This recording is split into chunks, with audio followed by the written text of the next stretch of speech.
One summer moment can change a child's life. Through Toys for Tots Give and Go initiative, your support provides books, games, toys, and outdoor adventures that spark curiosity, creativity, and a love of nature. Whether it's fishing, learning a new sport, reading under a tree, or playing with friends, these moments build confidence and lifelong memories. For too many children, those moments never come. You can help change that this summer. Visit toysfortots.org. Toys for Tots, delivering hope beyond the holidays. When you need to build up your team to handle the growing chaos at work, use Indeed Sponsored Jobs. It gives your job post the boost it needs to be seen and helps reach people with the right skills, certifications, and more. Spend less time searching and more time actually interviewing candidates who check all your boxes. Listeners of this show will get a $75 sponsored job credit at Indeed.com/podcast. That's Indeed.com/podcast. Terms and conditions apply. Need a hiring hero? This is a job for Indeed Sponsored Jobs. Listen, all you New Yorkers.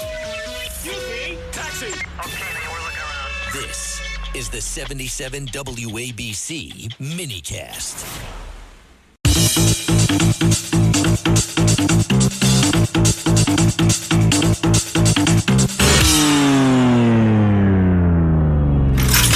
It's More Money with leading economist Steve Moore. Now, here's your host, Steve Moore.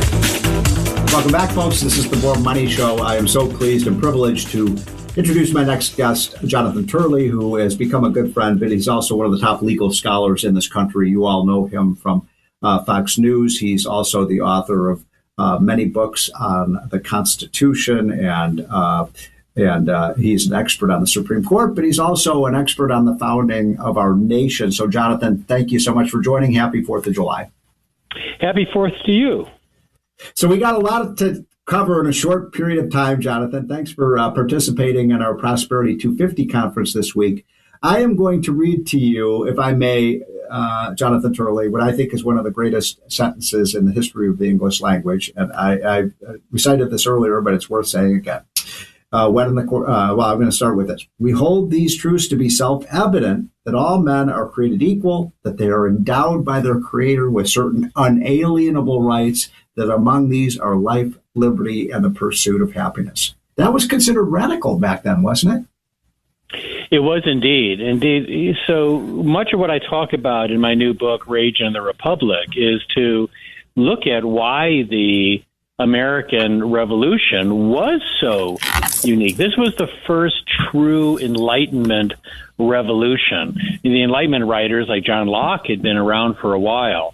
But it just so happened, and this was what really mystified many in Europe, that this group of people that had little contact with each other, with the land, no right. established institutions in the same sense as Europe, would come together on this point in the globe and create the first major Enlightenment revolution. And it was based on this idea that our rights come from God, not from the government. And the line that you quote, obviously, is the defining line of this republic. And people seem to have forgotten that, because we are a unique people because of what you just read. And, one of the things I talk about in Rage and the Republic is that, there was a French writer at the time who asked this question in a very popular book in France that asked, what then is this American? And it sort of captures the fascination that Europe had with us. But what Rage and the Republic asks is, can we answer that question today? Who were we then, and who are we now? And we have to answer that question, because that's why Benjamin Franklin said that this is a republic if we can keep it. It's also why the subtitle of this book is The Unfinished Story of the American Revolution. In many respects, our story will never be finished, because every generation has to write the next chapter.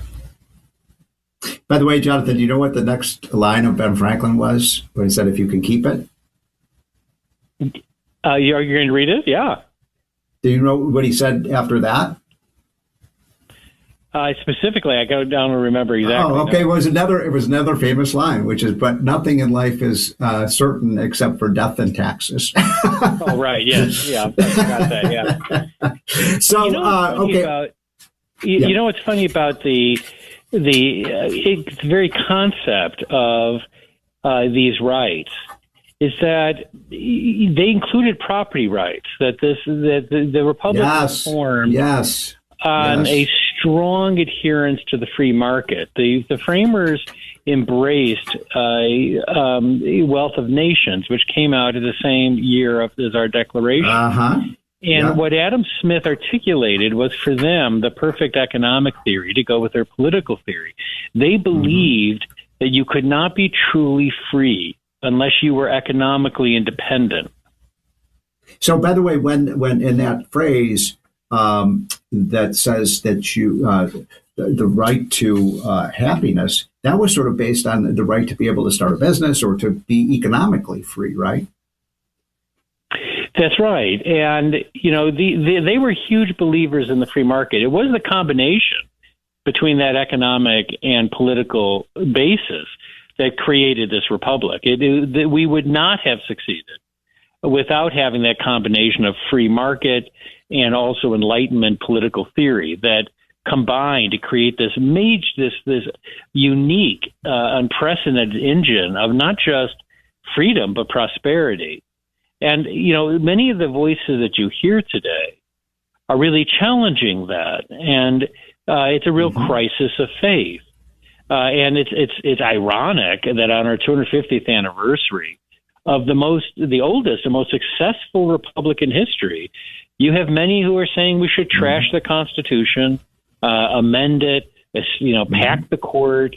These are the voices we've heard before, but they're taking on a more menacing meaning today. So, Jonathan, one of the obvious contradictions, of course, in the Declaration of Independence and in our Constitution was the issue of slavery, which was obviously a major issue at that time. So, the question, of course, is how could Thomas Jefferson write all men are created equal, and yet we had slavery? And can you talk for a couple minutes about that contradiction? And, of course, it led to the Civil War. Yeah, I just talked about that on the blog this morning, and I talk about it in Rage in the Republic. And that is, look, it was a conflict, and it was hypocrisy for the framers to embrace these words and continue the enslavement of so many in our country. Now, with regard to Thomas Jefferson, his continued enslavement of people rightfully has to be considered with his legacy. It is a horrible aspect of the man he was. But Thomas Jefferson actually did want, as many people know, to have the Declaration denounce slavery. And that came to... Oh, so I did not know that. He wanted to have slavery denounced in the Declaration? Yeah, that is, he wanted to proclaim that everyone, including African Americans, were entitled to these rights, and that so led. How did that get taken out then? If he wanted that in the Declaration? That was the compromise. People like John Adams and others were very anti-slavery. Jefferson wanted the language in, but in order to get the revolution, in order to get the colonies to agree, they had to take that language out, and so Jefferson did want it in, and I'm not too sure what would have happened if it had been put in, but it was able to still secure approval. But I think that as a country, we have to recognize that the Statement of Declaration of Independence in many ways was a horizon that we wanted to reach. It was better than the people we were at that time. It was the people we wanted to be. It was the ability to create a more perfect union composed of imperfect people. And so, I wrote about this morning how one of these Democratic candidates who's now guaranteed to enter Congress because he's unopposed, denounced the Declaration and said that fascism is written into the fabric of our country. And he brought up the contradiction of slavery.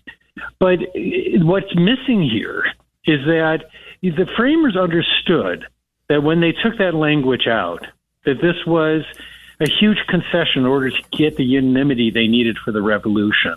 But many people like Adams, Benjamin Franklin, and others truly believed that when we embraced these principles that we would eventually end the scourge of slavery. Thomas Paine, Lafayette were vehemently anti-slavery. And it took longer than it should, and it cost us more than it should, with hundreds of thousands of lives. But it was, in fact, those principles that ultimately prevailed in this republic. I'm talking to Jonathon Turley, and he, of course, is one of the great legal scholars of our country and historians of our country. He, of course, is at George Washington University, and you see him on Fox News and the author of many books. When we come back, I want to ask Jonathon about what the controversy surrounding the Declaration of Independence and why many of our founders were reluctant to sign it. We'll be right back.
It's More Money with leading economist Steve Moore. Now, here's your host, Steve Moore.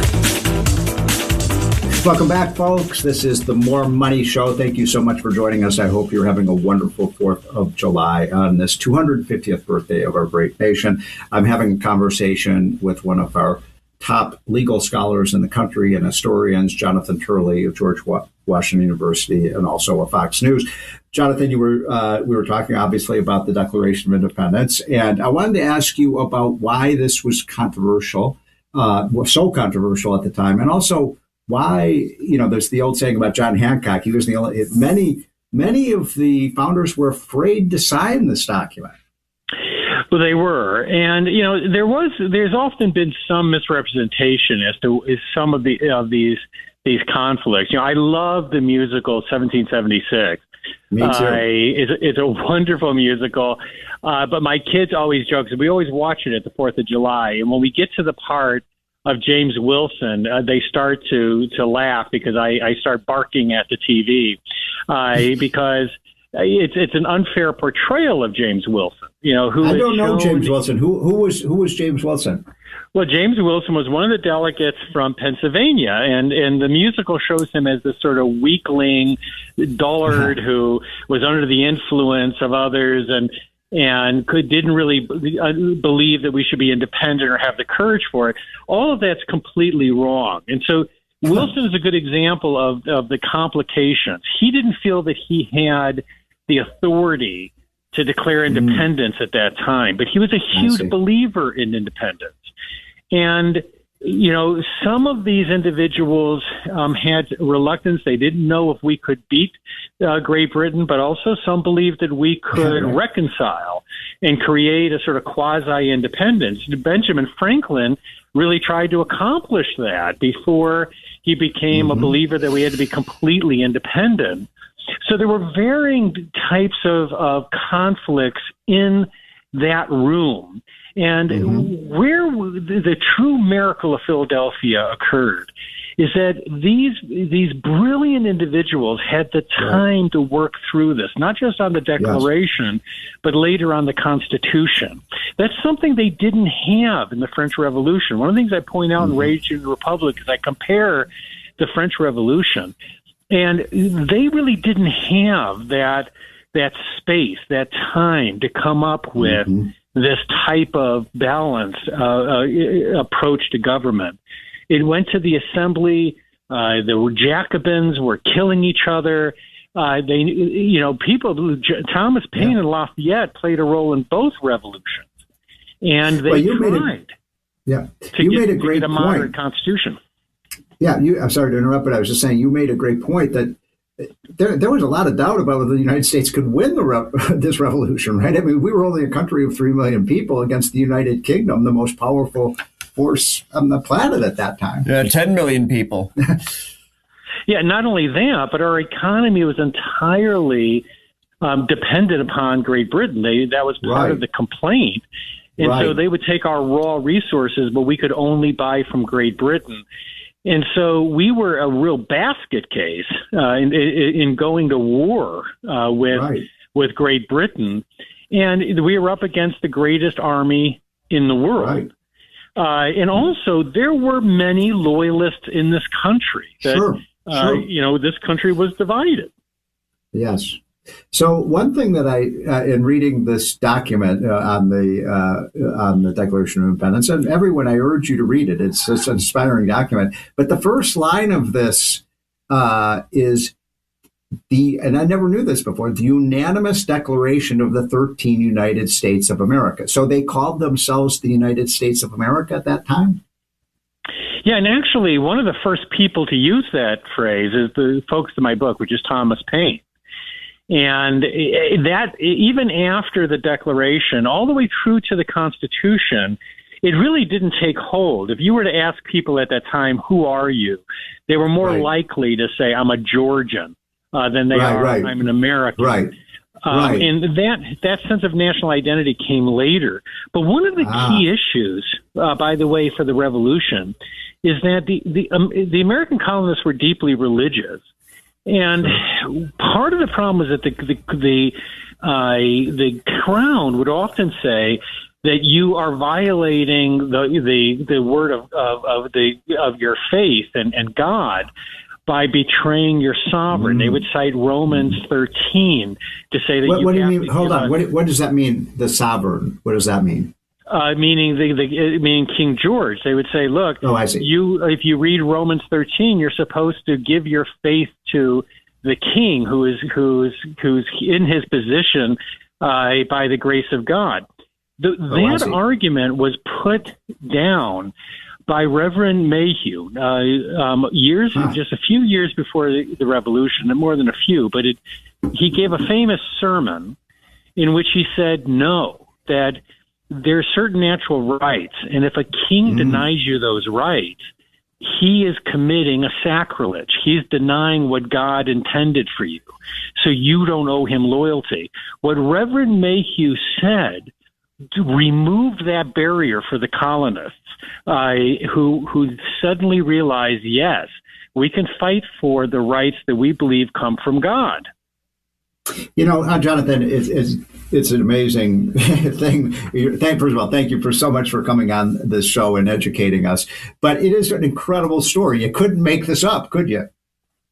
No, you really can't. And these are wonderful sort of stories and personalities that people can read and really get some strength from, what they went through, the doubts they had, the failures they had.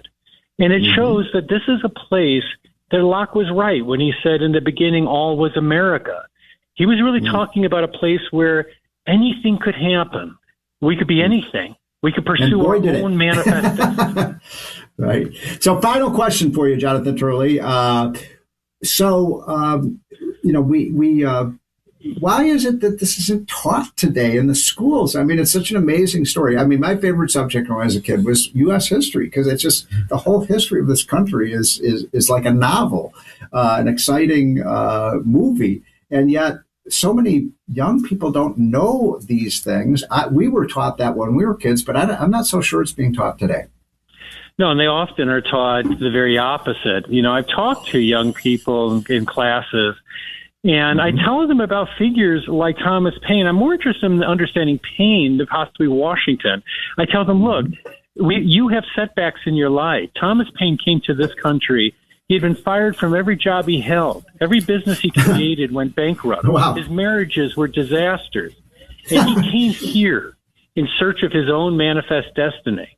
And he became Thomas Paine. Within 2 years coming here, he would write the Common Sense, and he would be called the penman of the American Revolution. And what I've told those school kids is, what do you take from that? It's not just what he believed that created the revolution, but that he had a belief in himself, because this is a place where you can be anything you want to be as long as you have the will and the drive to do it. Well, Jonathon Turley, that is a great, great explanation of the founding of our fathers, founding of our nation, and the great men who led this country. I mean, it's amazing to have people like Ben Franklin and George Washington, Thomas Jefferson, James Madison, and Alexander Hamilton. Can you imagine that kind of group of people today? I mean, who in Congress could match these people? Not many. No, I wish we had just one of them, let alone all of them. Me too. Well, Jonathon Turley, thanks so much for joining us. Have a very, very happy 4th of July, folks. This is the More Money Show, and we'll be right back. It's More Money with leading economist Steve Moore. Steve Moore.